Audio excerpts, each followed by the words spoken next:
Bom, gente, retomando aí a nossa aula, né? Agora eu tô na página 2, ainda estou na página 2, melhor dizendo, e nós vamos falar um pouquinho aí, o título tá Psicologia da Educação, porém, essa psicologia, a gente vai fazer a leitura como Psicologia do Desenvolvimento, que é logo o que vem dizendo abaixo, né?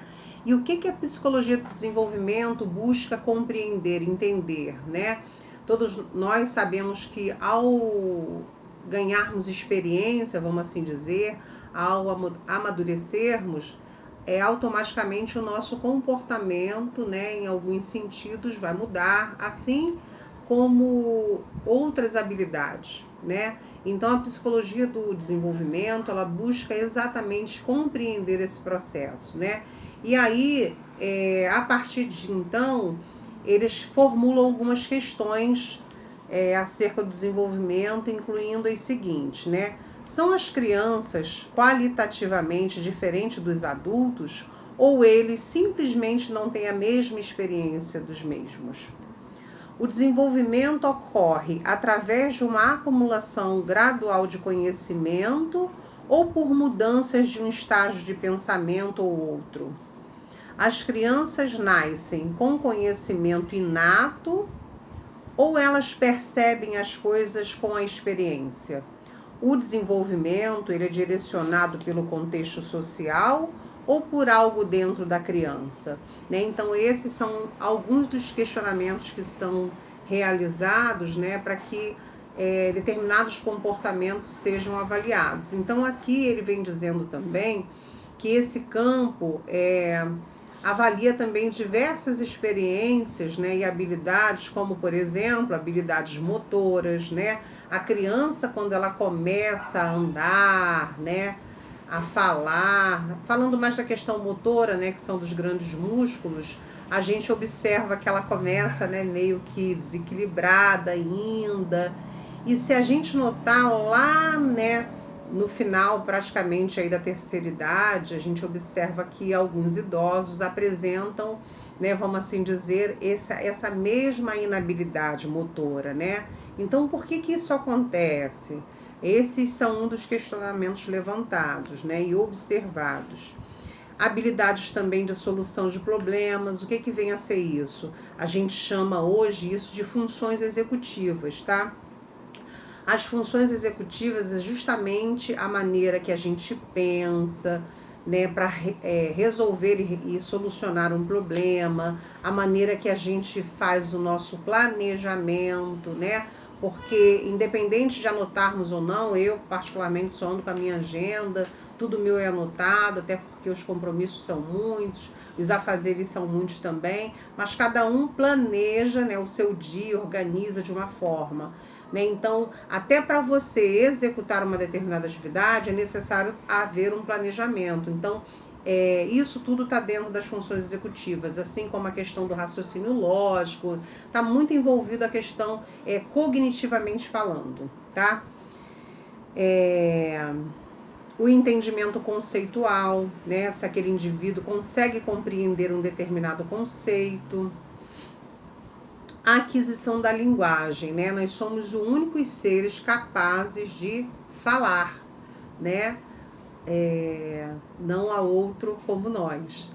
E a aquisição da linguagem, ela é muito importante, tanto é que eu, enquanto psicopedagoga, recebo crianças no consultório com dificuldades, né, acerca da linguagem ou até mesmo não verbais.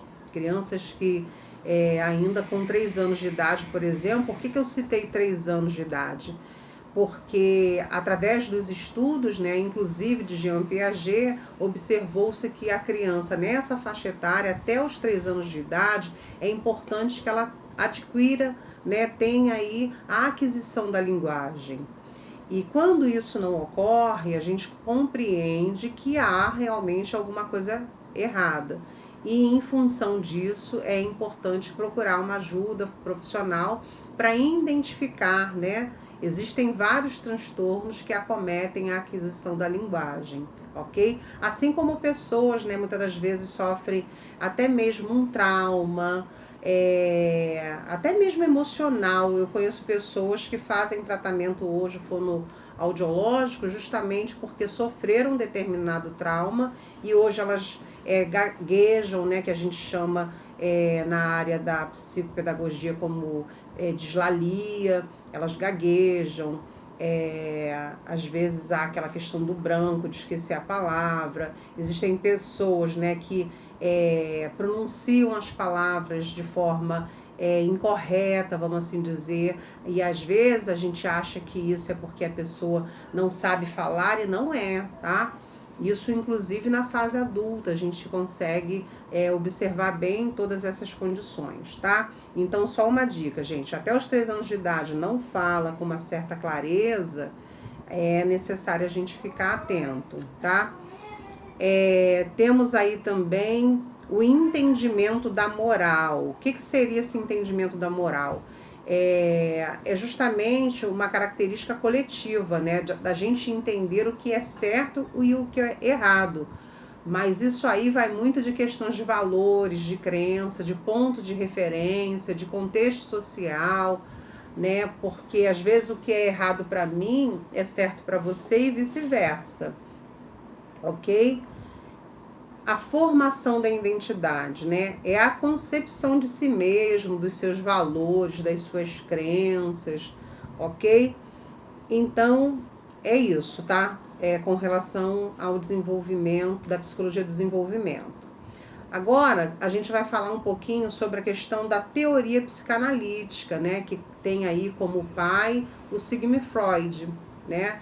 Que lá no século XIX, no início do século XX, ele criou uma prática, né, psicoterapêutica, justamente com o objetivo de procurar descrever a etiologia. O que é isso? A origem, né, de alguns transtornos mentais, tá? Eu não vou aprofundar em transtornos mentais, senão o vídeo vai ficar muito, né, muito longo, mas vocês podem pesquisar aí, existem vários transtornos mentais, né? Vai falar também sobre a questão do desenvolvimento do homem, a sua personalidade. Quando a gente fala em personalidade, né? Se a gente for buscar a origem dessa palavra, persona vem de máscara, né? Por isso que algumas pessoas dizem assim, você não tem personalidade.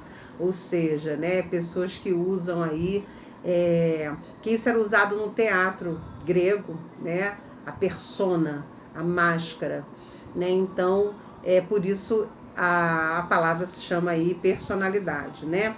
Além de explicar a motivação humana, né? A motivação, ela tem que ser algo realmente, né, intrínseco, ou seja, que venha de dentro para fora, algo que me motive, né, que me leve a um determinado objetivo.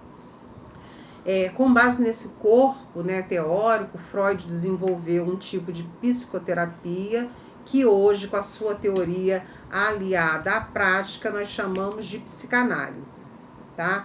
Agora, indo aí para a página 3, tá, gente? A gente vai falar um pouquinho sobre a estrutura e a dinâmica da personalidade. O Freud vai falar aí sobre a questão da psique, né? Ou aparelho psíquico, nada mais, nada menos do que a nossa alma, o nosso espírito, né? O funcionamento da nossa mente. E ele vai dizer, né, que para ele, o ser humano ele funciona como um sistema de energia e que cada pessoa é movida com uma quantidade limitada, ou seja, tem um limite para essa energia, né, que ele chama de energia psíquica, que nada mais é do que a caracterização dos nossos pensamentos e das nossas emoções. E aí ele vai dizer que quando nós gastamos essa energia com uma determinada coisa, ele cita aqui como exemplo a expressão artística, ele vai dizer que a gente não vai conseguir gastar essa mesma energia numa outra questão que ele coloca como exemplo aqui, a sexualidade. Então, ou uma coisa ou outra, né? Assim diz Freud. Importante a gente falar aí que essa energia provém das pulsões, né? Essas pulsões é justamente o que direciona o nosso comportamento, o comportamento do indivíduo, ok? E aí ele vai dizer também que nós, enquanto seres humanos, temos duas pulsões chamadas inatas, ou seja, nós já nascemos, né, com elas, que é a ligada à pulsão sexual e à pulsão agressiva. E aí, nesse contexto, ele diz que através da educação nós vamos conseguir controlar, né, essas pulsões, de forma que elas não sejam liberadas de maneira direta. Porém, todavia, ele diz que o ser humano, ele diz assim, ó, o ser humano é assim, sexual e agressivo por natureza.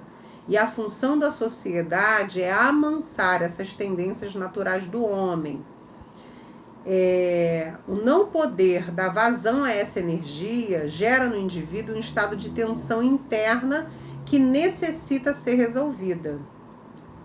Toda a ação do homem é motivada, assim, pela busca hedonista. O que é isso, hedonista? É justamente a busca incessante, tá? Pelo prazer como bem supremo. É um prazer como modo de vida. Para justamente dar vazão à energia psíquica acumulada, tá? Como a gente já está aí com 11 minutos de vídeo, né?